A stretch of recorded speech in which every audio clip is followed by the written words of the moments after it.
When disaster strikes in the wild and you're left with nothing, your first instinct isn't to build a shelter or hunt for food, it's to make a tool. In that moment, surrounded by uncertainty, your mind races for solutions, and the need for a tool becomes clear. It's not just about comfort or convenience, it's about survival at its most basic level. This is hardwired into us. We're not the strongest or fastest, but our brains and hands, connected by tools, make us survivors. For thousands of years, our ancestors relied on this instinct, turning sticks and stones into lifelines. The ability to create tools is what set us apart from every other creature in the wild. Without a tool, you're limited. Try cutting, digging, or defending yourself with bare hands. You'll waste energy and risk injury. The wilderness is unforgiving, and your body alone isn't enough to shape it to your needs. Every task becomes a struggle, and even simple actions can lead to exhaustion or harm. Even a crude sharp edge changes everything. It multiplies your effort and opens up possibilities. Suddenly you can cut, scrape, dig, and defend. A simple tool transforms your environment from a threat into a resource, giving you options where there were none. That's why, in true survival, your first priority is creating a tool. Not food, not water, not shelter. With a tool in hand, you can make everything else possible. It's the foundation for every other survival task, from building a shelter to preparing food or making fire. Campers use what they bring. Survivors create what they need from the land. The difference is resourcefulness. Turning what's around you into something useful, adapting to the environment rather than relying on what you packed. The forest becomes your hardware store. A rock is an anvil, a branch is a handle. Every object you find can be transformed with a little creativity and effort. The world around you is full of potential, waiting to be unlocked. The first tool is a small but decisive action. It's the moment you stop being a victim and start taking control. That act of creation is a turning point, a signal to yourself that you're not giving up. You're adapting and fighting back. Making a tool is a psychological victory as much as a practical one. It's proof that you can shape your fate, even in the harshest conditions. That sense of accomplishment fuels your determination to keep going. It's a declaration. You're not helpless. You're human, and you're a creator. In that moment, you reclaim your agency and remind yourself of your own ingenuity. Every survival story starts with this step. The first tool sets the stage for everything else. It's the foundation upon which your entire strategy is built, the first domino that sets all others in motion. It's the spark that ignites your will to survive, turning fear into hope and uncertainty into action. When your gear is gone, the wild becomes your toolkit, if you know how to see it. Every step you take, every rock or branch you pass, could be the beginning of a new tool. The forest is full of hidden resources, waiting for you to notice them. Stone is ancient and obvious. Flint, chert, or obsidian can be fractured into razor-sharp blades. These rocks have been used for thousands of years by people who understood their value. With the right strike, you can turn a simple stone into a life-saving edge. Flint knapping is a game-changer. It gives you a cutting edge for survival. The process takes patience and practice, but even a rough blade can help you process food, shape wood, or defend yourself. Each flake you remove brings you closer to a functional tool. Bones are gifts after a meal. Leg bones become awls or knives. Scapulae become shovels. Antlers make tough handles and hooks. Even the smallest fragments can be sharpened or shaped for a specific task, turning leftovers into essential gear. Plants and trees offer more than wood. Spruce roots make strong cordage. Birch bark becomes waterproof containers, and inner bark can be twisted into rope or fishing line. The forest's plants are nature's hardware store, providing materials for shelter, tools, and even clothing if you know what to look for. The key is to see not what things are, but what they could become. A stick is not just a stick. It might be a spear, a spindle, or a handle. Imagination and observation are your greatest assets in the wild. A fallen tree is a source of handles and firewood. A river stone is a hammer or grinder. Every object in nature has more than one use, if you're willing to experiment and adapt. Survival is about recognizing potential in raw materials.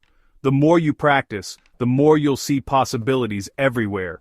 Each item a building block for your next tool or shelter. The earth provides everything you need, if you know how to look. It's a matter of training your eyes and mind to notice what others might overlook, and trusting your hands to shape what you find. Your job is to transform nature's raw offerings into the tools that keep you alive. Each creation is a testament to your resourcefulness and your connection to the land. That's the real art of survival, seeing the world not just as it is, but as it could be, and using your skills to bridge the gap. In survival, perfection is a luxury you can't afford. Out here, every second counts, and the wild doesn't care if your tools look pretty or polished. The clock is ticking. Cold, hunger, and thirst don't wait for a flawless tool. Nature is relentless, and your needs are immediate. Good enough is the new perfect. You need something that works now, not a masterpiece tomorrow.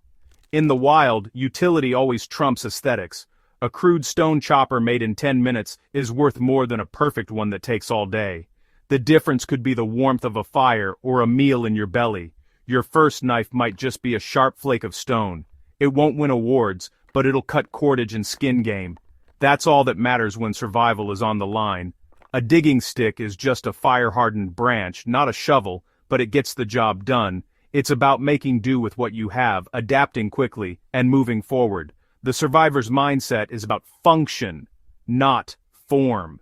It's about prioritizing results over appearance and practicality over perfection. You triage. Solve the most urgent problem with the simplest tool. Every improvised solution is a step closer to safety. Once that's handled, move to the next. Survival is a chain of small victories, each one built on quick thinking and action. Efficiency and immediate problem-solving are what separate survivors from victims. The ability to act fast, even with imperfect tools, is what keeps you alive. In the wild, the most beautiful tool is the one that works right now. It's the tool that saves your life, not the one that looks best on a shelf. Embrace imperfection. It's your best ally. In survival, good enough isn't just acceptable, it's essential. In survival, time is your most precious resource. Every action costs calories, every minute matters. A rough tool you make in minutes is better than a perfect one that takes hours. Nature won't wait for you to finish crafting. Smash a rock, grab a sharp flake, and start working. Don't waste time on perfection. Early simple successes, like catching a fish with a crude hook, give you energy and confidence. This is the economy of energy. Don't burn calories on non-essentials. Always ask, what's the fastest, most efficient way to solve my most urgent problem? A clunky shovel or wobbly spear is better than nothing when you need it now. In the race against time, speed and function always win. Survival rewards those who act fast and adapt. Function over form is ancient wisdom, practiced by indigenous cultures for millennia. They saw the land as a living toolkit, trees for bows, bark for containers, stones for blades. Their tools weren't always pretty, but they worked. Survival was about using the right material right now. Military survival training echoes this: improvise, adapt, overcome. Soldiers turn tin cans into stoves, shoelaces into snares, whatever gets the job done. The focus is always on outcome, not appearance. Resourcefulness is more valuable than resources. The ability to see solutions in scraps is what keeps you alive. In survival, quick thinking and improvisation beat a backpack full of gear every time. Watch a show like Alone, and you'll see primitive tool-making in action. Contestants start with gear, but as it breaks or runs out, only those who can create from the land endure. Lose a ferro rod, make a bow drill, break an axe handle, carve a new one. These aren't just bushcraft projects, they're make-or-break moments. As hunger and isolation set in, priorities shift to pure function. A fishing lure just needs to catch a fish, not look good. The good enough principle is survival reality. The winners are those with deep knowledge. They see a forest as a hardware store. True survival isn't about what you start with, but what you can make when your gear is gone. Adaptability and creativity are the real survival tools. Nature always has the final say. Survival isn't about what's in your pack, it's about what's in your head. Most see trees and rocks, a survivor sees handles, blades, and cordage. Bushcraft is about seeing solutions, not problems. It starts with observation, knowing which wood bends, which stone cuts, which bark holds water. The landscape becomes a map of resources. With this knowledge, you carry an invisible toolkit everywhere. Even a walk in the park becomes a lesson in resourcefulness. This mindset is the ultimate preparedness. If you have nothing, you're still not helpless. The real skill is creating what you need from what you find. It's the difference between life and death.